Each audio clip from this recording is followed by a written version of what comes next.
Buenos días, soy Andrea Paola Hilar Barrientos, estudiante de Ingeniería Mecánica, y voy a estar hablando sobre una red neuronal de regresión, sobre un problema que elaboré y cómo resolví todo el dataset y cómo hice los dos modelos que corrí y comparé. Entonces, primeramente, pues, ¿que es una red neuronal de regresión? Una red neuronal de regresión es un tipo de red neuronal artificial utilizada para predecir un valor numérico continuo a partir de un conjunto de datos de entrada. En otras palabras, intenta aprender la relación entre las variables de entrada y la variable objetivo, que también es un valor numérico. Entonces, este fue el problema que yo realicé. Lo hice pues obviamente enfocado en mi carrera y se usó esta información ya que es una situación real en el campo de mi carrera. Se puede usar para el análisis estructural de componentes, por ejemplo. Lo que yo hice fue una predicción de la fuerza necesaria para deformar una barra metálica. Les voy a leer el problema. En ingeniería mecánica muchas veces necesitamos saber cuántas fuerzas en Newton se requiere para deformar un material según ciertas condiciones. Tenemos aquí tres condiciones, que es la longitud de la barra en centímetros, el área de sección transversal en centímetros al cuadrado y el tipo de material. Y para presentárselo al Python, en este caso, usé 0 y 1 como referencia de que 0 es el aluminio y 1 es acero. Entonces, nuestro objetivo será usar una red neuronal de regresión para predecir la fuerza necesaria para causar una deformación específica. ¿Y por qué creemos que, bueno, por qué creo que esos datos se aplican para las redes neuronales? Yo creo que aplican porque se desea predecir una variable continua, entonces pues nos sirve mucho. Aparte, la relación entre los datos de entrada y salida no son necesariamente lineales, así que pues nos va a ayudar a que pues si los datos son más complejos de lo que esperamos, se puedan procesar de manera correcta. Bueno, ahora voy a hablar sobre los dos códigos que realicé, los dos modelos, uno un poquito más simple, otro más complejo, pero les voy a explicar línea por línea el código. Aquí está. Entonces, primeramente tengo este código, que es el de el modelo más simple. Pues primero vamos a empezar con las librerías, que pues es la librería de TensorFlow, que nos va a ayudar para las redes neuronales. NumPy, que es para todo lo de arreglos numéricos o matriciales. Matplotlib pyplot, que nos va a ayudar a graficar la pérdida. Y es sklearnmetrics, que nos va a ayudar a calcular el MSE o el error cuadrático medio. Entonces, pues primeramente aquí tenemos los datos de entrada y de salida. Los de entrada, pues son la longitud, el área y el tipo de material. Son tres datos de entrada los que tenemos aquí. Y yo este dataset lo hice a partir de solicitarle una inteligencia artificial que con el problema que realicé me arrojara un conjunto de datos aleatorios. Entonces, pues aquí los tenemos. Como son tres, pues se ponen de esta manera y ya. Y las vamos a catalogar como tipo flotante. Y aquí tenemos el vector de resultados de la fuerza o sea, de los resultados de cada conjunto de datos y también los catalogamos como tipo flotante. Aquí tenemos esto que es para, o sea, más que nada es para separar dónde se empieza a entrenar el modelo para el usuario, para que el usuario pueda ir comprendiendo el proceso del programa. Y aquí tenemos la arquitectura de este modelo. Aquí, como podemos darnos cuenta, pues en input shape tenemos que son tres datos de entrada, aquí el 3 y pues units, que es una neurona en esta capa, porque solamente vamos a tener una capa en este modelo. En las siguientes líneas tenemos el optimizador y el learning rate. Ahorita vamos a explicar pues un poco qué es el learning rate, que, bueno, es la tasa de aprendizaje del modelo. El optimizador Adam es para ajustar los pesos y los sesgos de las redes neuronales. Y ahorita vamos a hablar de otro factor importante en el programa. Entonces, como podemos darnos cuenta, pues aquí estamos utilizando Adam, que es el que utilizamos todo el curso, y el learning rate es de 0.1, que es una tasa de aprendizaje, o sea, es para que tenga una tasa de aprendizaje alta, pero, o sea, más carrereada, por así decirlo.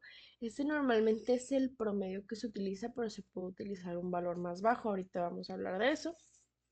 Y aquí pues tenemos la función de pérdida del MS.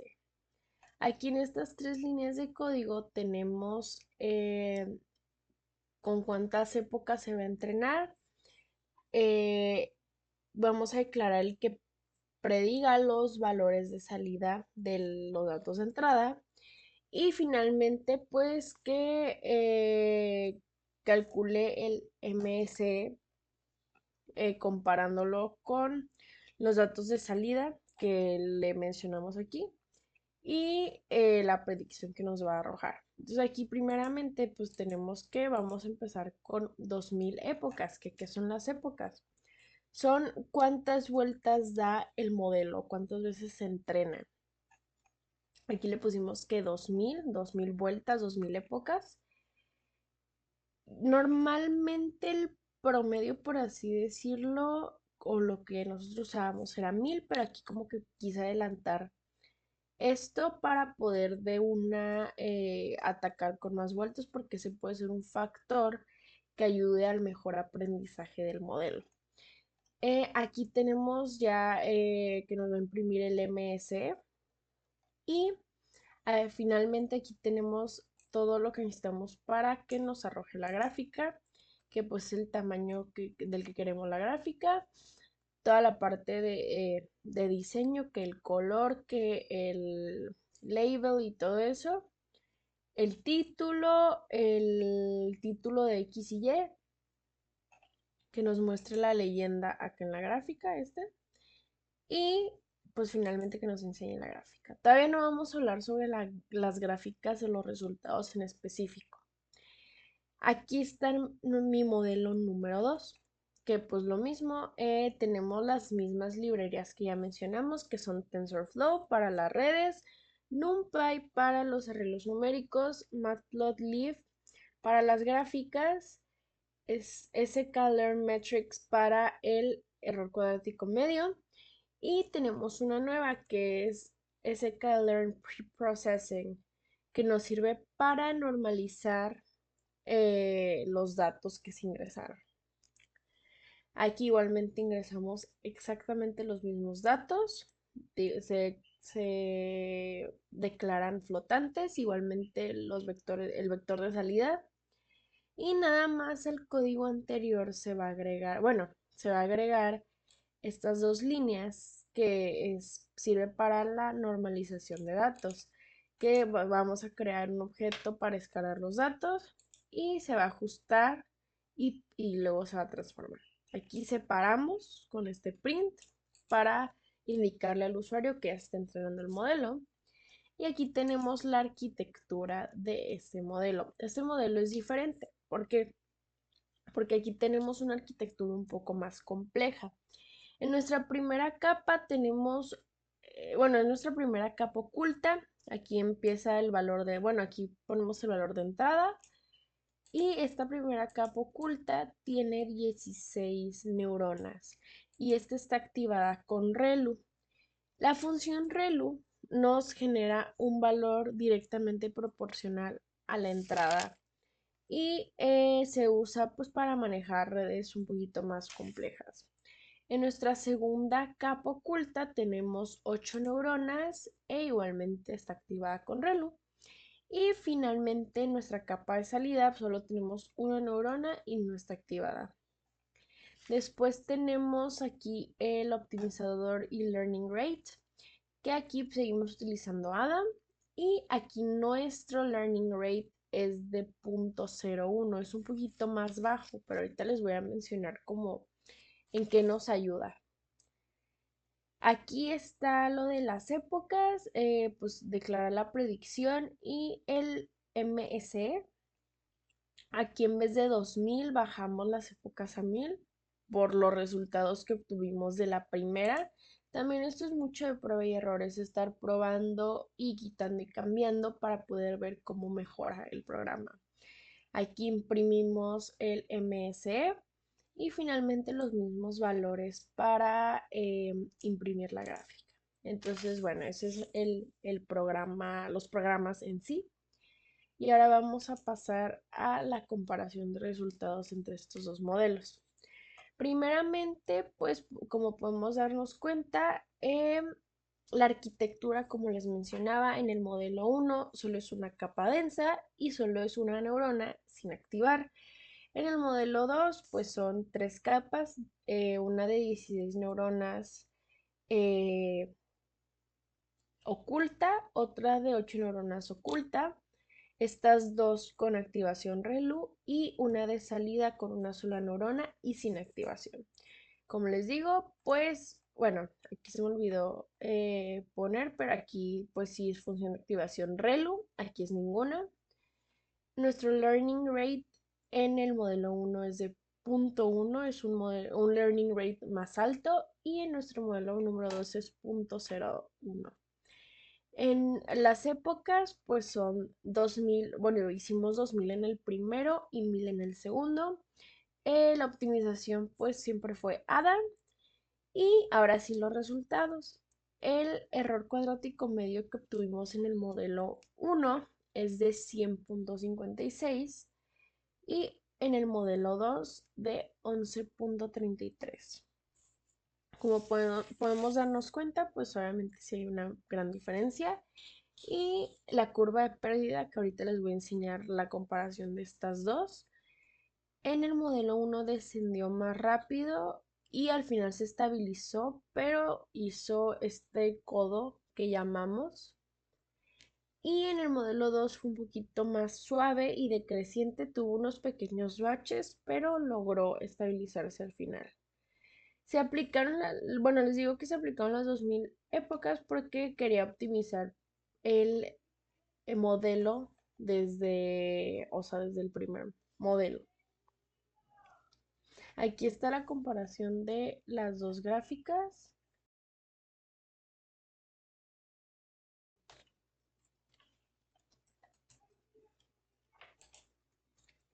Bueno, aquí está la comparación entre las dos gráficas. Como les mencionaba, pues aquí tuvo como el codo, pero aquí fue un descenso un poquito más estable, más recto, y siguió estable.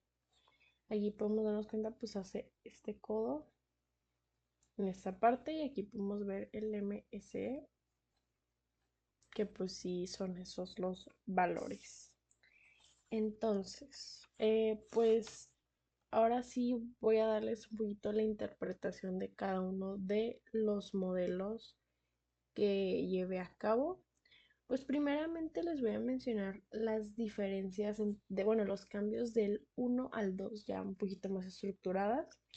Pues primeramente se disminuyeron las épocas para reducir el error y no ajustar de más sus pesos. También pues se redujo el learning rate porque nos permite más precisión y estabilidad en vez de acelerar el aprendizaje. Usamos la función ReLU, que pues como les digo se usa para manejar redes neuronales un poquito más complejas y pues para darle un poquito más de estabilidad de esto a esto. También hubo un cambio de arquitectura para mejorar los datos de entrada y de salida. Y pues al final en el modelo 2 sí se normalizaron los datos y en el modelo 1 no. Em, bueno, podemos concluir que el modelo 2 tuvo mejor desempeño ya que su MSE fue mucho menor, por lo tanto fue más preciso. La curva de pérdida fue más estable y decreciente, lo que indica un entrenamiento eficaz. De aquí, pues lo que se puede seguir mejorando es agregar más datos reales para que pues tenga un poquito más de, am, pues ahora sí que contexto, un poquito más de recursos para poder realizarlo de manera más precisa. También pues el que podríamos normalizar también los datos en el primer modelo. También podríamos probar otro tipo de funciones de activación o podríamos activar las del primer modelo y podríamos aplicar un set de prueba para medir la generalización y no solo un solo ajuste. Pues las conclusiones fue que pues durante este proyecto se aplicaron redes neuronales de regresión para poder modelar la fuerza necesaria en función de características geométricas y del material. Se evaluaron dos configuraciones distintas. Como les digo, el modelo 1, que es una red simple y lineal, y el modelo 2, que es una red profunda con funciones de activación no lineales. Como pudimos ver, se demostró que ajustar correctamente los hiperparámetros como la arquitectura, el learning rate y la función de activación tienen un impacto directo en el desempeño del modelo medido mediante el MSE. También aprendimos que las redes neuronales permiten representar relaciones complejas en problemas de ingeniería. El modelo fue útil para predecir la fuerza con base en los datos de entrada, aunque limitando por la cantidad de datos. Con pocos datos hay un riesgo de sobreajuste, especialmente en modelos complejos. Y pues mis propuestas de mejora para el modelo que realicé sería pues recolectar más datos o que la inteligencia artificial nos pudiera arrojar un dataset más grande. También probar técnicas de regularización. Podríamos experimentar con más arquitecturas y funciones de activación. Y finalmente, pues agregar una etapa de validación y análisis de error sobre nuevos datos. Y pues eso sería todo por este video y pues espero y todo haya quedado muy claro. Muchas gracias.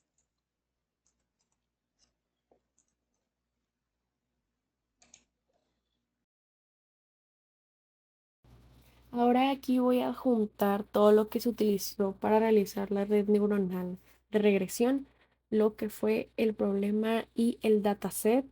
También pues el código con sus respectivos comentarios para que se puedan entender.